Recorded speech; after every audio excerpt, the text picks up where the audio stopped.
Slovenija, saj o tem še bom govoril zgoraj, je 92. leta podpisala sporazum o zaščiti slovenske manjšine na Madžarskem in madžarske manjšine v Sloveniji. In potem 95. leta na eni mešani komisiji, to je slovenska-madžarska mešana komisije, ki imamo vsako leto na podlagi tega sporazuma, sem predlagal, da tudi Slovenci uporabijo, moramo ustanoviti svoj radio, kot imajo že to, na primer, prekmurski Madžari 50-60 let. In takrat smo pač kupili, tu je bil Vertec od tovarne Slive, ki je že bil v stečaju, ampak sam objekt je bil prevelik za radio in smo si potem izmislili določene funkcije, kar vidite in kar boste še videli. In smo potem ustanovili radio. Radio je začel delati od leta 2000, ampak glavni problem je bil v tem, da jaz sem takrat prosil Franca Kamukiča za glavnega urednika, ampak on je rekel, da on noče delati pod RTV Madžarska.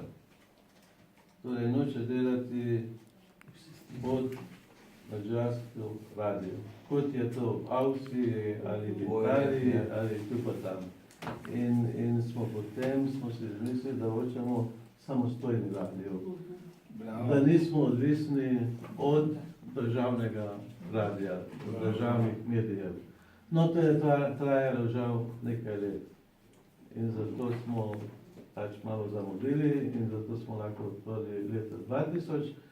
Ampak potem je še prišel en problem, da zveza je ustanovila na moj predlog radio, ampak zveza kot civilna organizacija ni morala dobiti frekvenco. In zato smo morali radio predati v oklepaju državni slovenski samoupravi, ki je druga krovna organizacija na Madžarskem in zdaj je lastnik radia državna slovenska samouprava. Seveda nisem bil užaljen, bil sem tudi vesel. V glavnem glavno je to, da radio dela, deluje, vseeno dela vsem. Naj dela za podatke Slovencev. Za Slovence. Kako pa dela radio?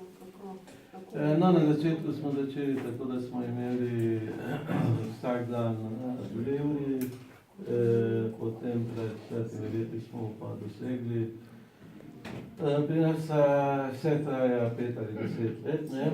In smo se borili 5 let ali 10 let za to, da danes imamo vsak dan 4-urni program, ampak kaj je še zanimivo z tega je to, da seveda programi, oddaje so v večini v porabskem